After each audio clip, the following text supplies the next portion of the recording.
What's going on, everybody? In today's video, we are doing live lessons. Haven't looked at these yet, but we are going to go through and take you through the process of getting better with an online student. Let's get into it.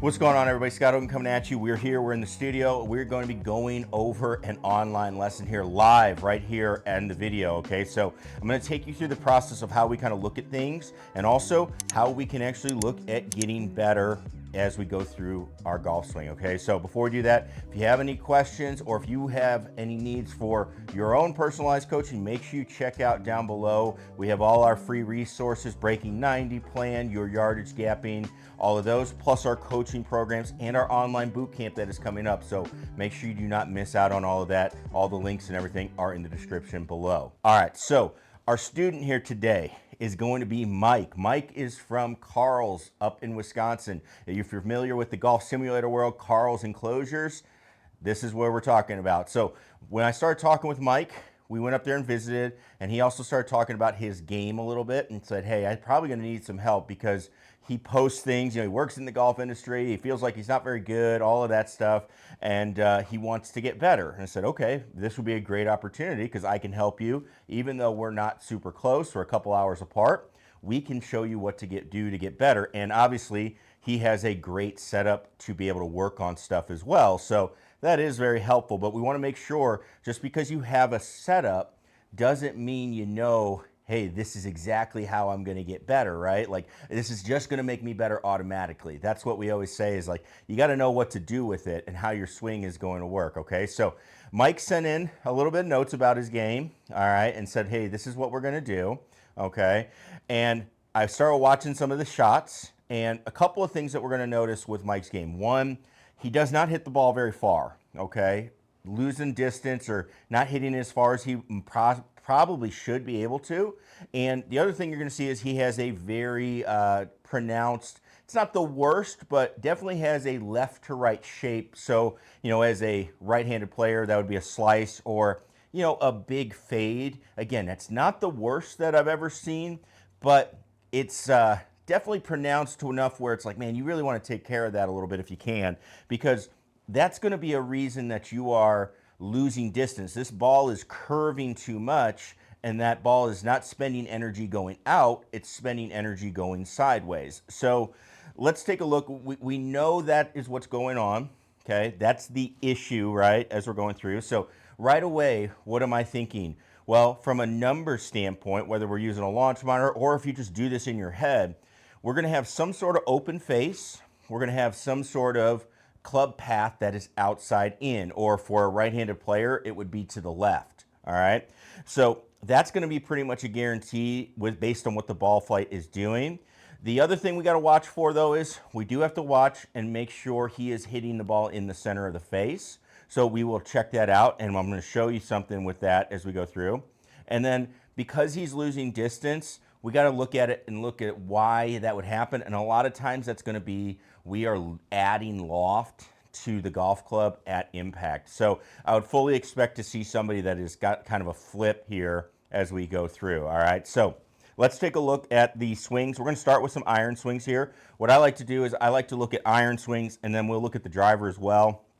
Typically, things are going to be pretty consistent across the clubs, but we just want to make sure there's not something that's specific. I would say 99% of the time, people will come in and say, hey, I'm pretty good with my irons, but I can't hit my driver. Well, they can't swing it well with their irons either. The irons just show up less. They show off the problem a little less. The driver, you're hitting it farther, much faster. It's going to go a little bit more offline and all that. So all the same problems are typically there, but you just have to account for the speed difference that you have. So let's look at Mike here. Okay, so first off, again, asked him, no injuries, nothing major that we have to worry about from a body standpoint. So that's good. You can see he's on his Unicore IXO. That's a great launch monitor. As we go through here, let's take a look. First off, when we start thinking about open or slicing it, right? First thing I'm going to look at is how is the face getting open? And right away with Mike, the biggest thing here is we have to look at his grip, okay, right here. And what you can see on his grip is he has his right hand turned well over, so it is facing towards the target, right? It's going that way, okay? So typically what you would hear as you would go through all this, you would typically say, all right, you have these little V's on your grip that are formed between your thumb and your forefinger. That's pointing towards his left shoulder. That is a very, very weak grip, okay? So much so that it's actually a little bit difficult to see the other side of his grip, but we can also see his left hand is kind of matching where he is weak with that left hand as well.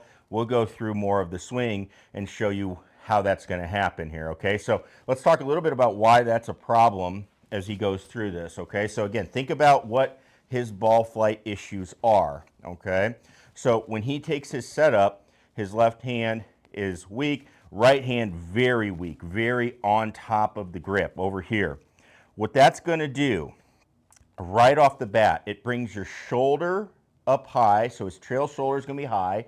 You can see that in his video. His right arm is basically over the top, and his left arm is popping out underneath his right arm. Okay, so it's like something like this. You can see the lead arm underneath. That's a sign that, hey, we're getting over the top with that grip. That right hand or his trail hand is too much on the weak side. So what ends up happening is when you do that, immediately your arms, your shoulder, everything is going to want to rotate. It's going to want to fan open as we go back. All right, so as we go back, everything's going to want to open back up because naturally that's where it wants to be. So right away, that club face is going to get open, all right? Without even seeing it, that's what we're going to see. It just has to, unless we do something absolutely crazy, okay? And there we go. We're going to see it. You know, it's, again, in the dark, going to be a little tough, but the club face is actually pointing somewhere up here. We're going to take it up to the top. You're going to see, we zoom in on it, that club face is pointing super far out in front of him, okay? That is open. Anytime the club face at the top of the swing is pointing out in front of you, that is going to be open. Anytime it's pointing at the sky, that is going to be closed, okay? So very open club face, and this is another sign that it is a problem with the grip. Sometimes it's not necessarily your grip, but how you can tell is he actually has, if you look at his lead wrist, so his left wrist up at the top, and his forearm, that's very flat. That's actually really good. You want that, but the fact that the club face doesn't match that, that is telling us, hey, there is an issue in the grip, because the rest of it's kind of swinging sort of decent. You get not into a terrible spot, but the club face is way off. So we got to get that grip into a good spot. Now, as we continue through the swing, here's how important this is, okay? Here's how important this is this is all we're going to want to work on for right now, because what's going to happen now, when you have an open club face, everything you do in your swing is you now trying to get the club face back to square. So we get the weaker grip, we get that on, we whip it up, we're open. Now we have to do anything and everything to get the club face to come back down square. So what do you see? You're going to see club go over the top, okay? Trying to swing more left in an effort to get the face square to the target. Obviously, that has a problem. That leads to a slice. That's where many slicers come from. The other thing we see is, as you're coming down, an effort to square the face such like this, okay?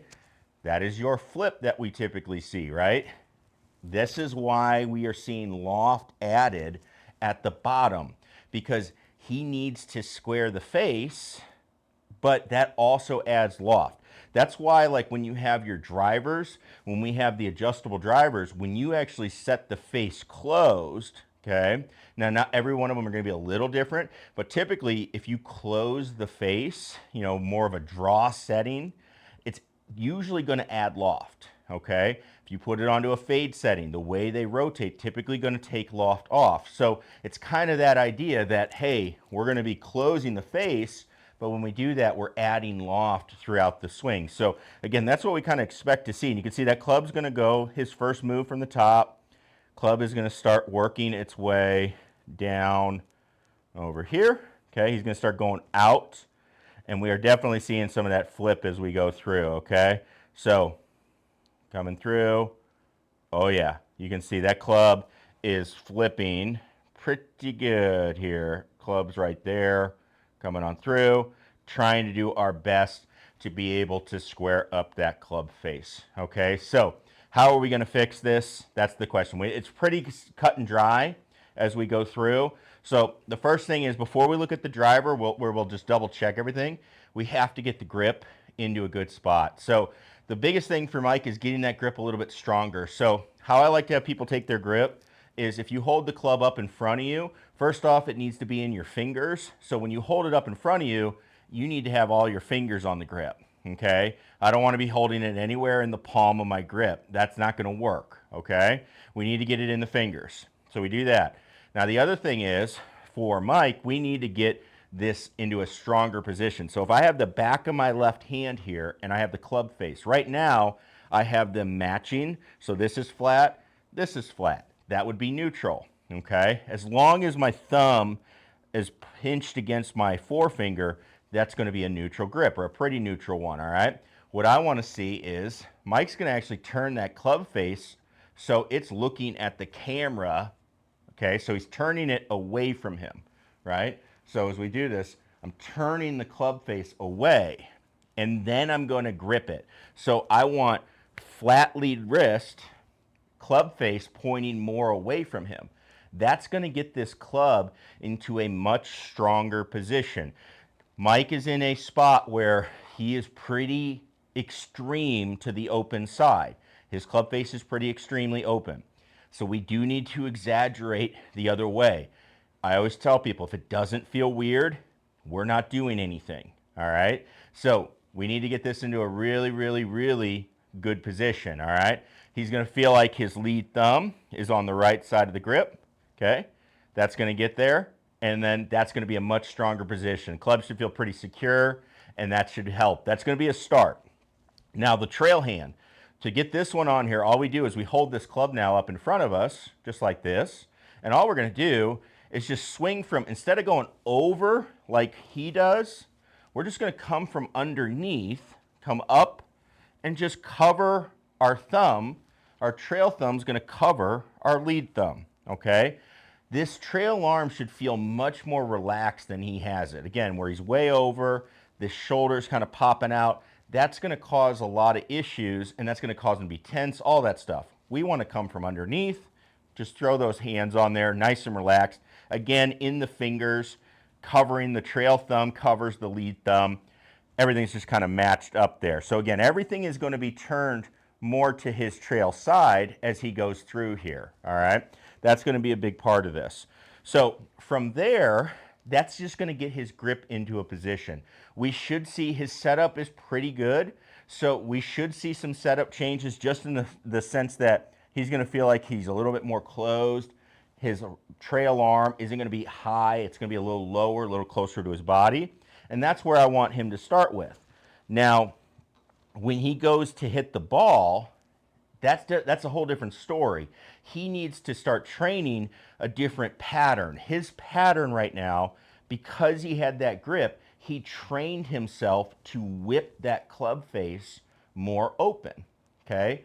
That's not going to necessarily go away right away just because you change the grip. The grip is going to give him a chance, but he now needs to train this different pattern, okay? So what I want to see Mike do with his swing, and he could do this without a golf club, is he needs to make a swing where when he goes back, we don't want to whip the club open and let our arms rotate, where, hey, we're going to have this palm, essentially our trail palm, pointing up at the sky.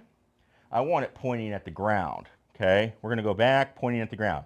As we continue up, I want the trail palm pointing up at the sky, okay? That's what we want to see. Now, when we come back down, I want the palm back down to the ground. And then that club can take him into the ball, okay? It's going to be a matter of can we control that? And it's going to take a little bit of work, okay? So what I would like to see Mike do is we're going to go through, we're going to bring this back, bring it back, okay, with the good grip. We're going to see that face stay more at the ground, go up, feel this palm staying back towards behind him, towards our camera here, with the face pointing that way, okay? And then come down, face down, and then into the golf ball, okay? And when he does this, what I expect to see as he hits some shots is that ball should go left. So he does have things that are built into his golf swing that are going to make that golf ball go to the left. That is going to be a given because he's swinging out to in to kind of compensate for hitting that ball with an open face. You know, he's trying to basically square it up.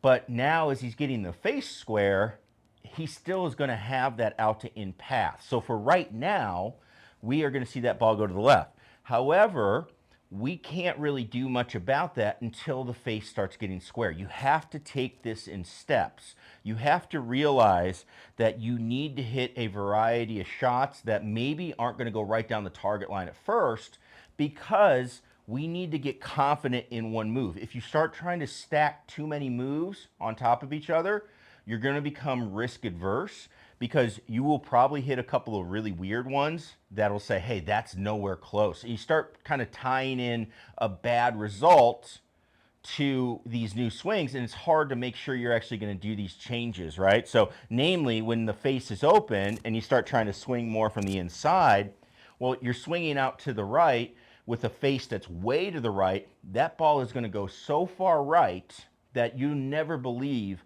that that's the way you're supposed to be swinging, that swing is actually closer to what you should be doing. It's going to be so offline. So we need to go step by step. And in golf, to be honest, club face is king. You have to control the club face to be able to get where you want to go. Okay, so getting that grip on there a little stronger and then working on a pattern where that face is going to be a little bit more closed. We should start seeing some pulls. Okay, the biggest thing is with his launch monitor, I would want to see club face to target. I would want to see that left. And honestly, I would like to see his club face to path be left as well, meaning he's going to kind of hit some sort of a pull draw. For example here, on that particular shot, my club path was 1.5 to the right. The club face was 4.5 to the left. I want the face left of the path. Even if his path is left, I want the face left, even more left of that, okay? Because then we can start adjusting other things as we go forward, okay? So that is what he needs to work on. That is our solution. That is how we start getting rid of a slice. And this is kind of a typical one that we will see as we go through. There is one thing I want to bring up here, and that is with the driver, okay? So I said we like to look at the driver a little bit. We'll take a look, see what we got going on. Again, it's not typically going to be very different, but one big thing I wanted to bring up, and this is huge when we start talking in instruction terms, okay? People will say, hey, I'm hitting a draw. I'm hitting a draw. Like, it can't be the fact that I'm swinging incorrect or any of that stuff, right? Well, with Mike's swing here, he has the same issues going on. But one thing I want to talk about, and we talked about this in videos, I preach this so much, is you have to hit the ball in the center of the face, okay? You have to hit in the center of the face because if you don't, you have no idea what's going on. So for Mike here, he's hitting driver. And again, everything is saying he should hit this ball to the right. He should have some sort of fades or slice. And he's described that as being a big problem for him. However, you'll see, I want you to look at this shot. Okay, just watch the flight out there. You'll notice that ball is curving to the left. Okay, we'll say, Scott, well, he's not slicing it. The reason for that is we're going to bring it back to his contact. Okay, bringing it back to his contact. When we go through, okay, as we're looking, he is hitting this shot on the toe, okay? Now, if you're not familiar with gear effect, All right. Gear effect, it has some on an iron, okay? There is some gear effect, but it's not much, okay? Typically, if you hit an iron on the toe, you're going to see that ball go off to the right. You hit an iron on the heel, typically it's going to go left, unless you have kind of some extreme examples. With a driver, though, okay, or your fairway woods, or even hybrids, this happens. These bigger heads are designed with gear effect. So when I hit a ball in the toe, it actually expands and then it kind of wraps around the golf ball. So even though the ball might go right or it's supposed to go right, no matter what, if you hit it on the toe, they give you what's called a toe hook. They're trying to bring the ball back in play. So this ball is going to hook. If you hit the ball on the heel, it's going to fade. It doesn't really matter what you did with the swing. You can swing inside out all you want and close the face, but if you hit it on the heel, you're going to hit some sort of a fade. All right. If you hit it on the toe, you're going to hit some sort of a hook. Even though you are going outside in, whatever, open face, it's going to hook. So we want to be very careful as Mike's going through here. Again, a lot of it comes from just trying to make up for that open face. Things get a little crazy because we're just trying so hard to override everything. So just wanted to point that out for those of you that are working on things. It is super important to know if you're hitting the center of the face, because that's going to give you the info you need to be able to work on the proper thing in your game. If Mike was to take that shot at face value, he might say, oh man, I'm swinging too into out with a face that's way too closed. And we know that it's pretty much exactly the opposite. So he would be making the wrong correction and he'd be making a problem actually worse by trying to swing a little bit more of a fade type bias. So anyway, want to make sure we go over that as we go through this. All right, guys, so that is our first look at Mike's swing. We are going to have him practice it. We will come back with some drills. Again, trying to take you through this process a little bit as you go. And as always, leave comments, leave questions down below. And if you need personalized help with your game, make sure you head over to scotthogangolf.com. I'm going to link it all down below. Get your free resources that we have over there, but also check out our coaching programs as well. And also make sure you check out Carl's. I will link their stuff down below. Fabulous enclosures, all the stuff you need for your indoor setup. I love how they do it. So make sure you check them out. And I will link all that stuff down below. Thanks everybody for watching, and we will see you in the next one. All right, peace.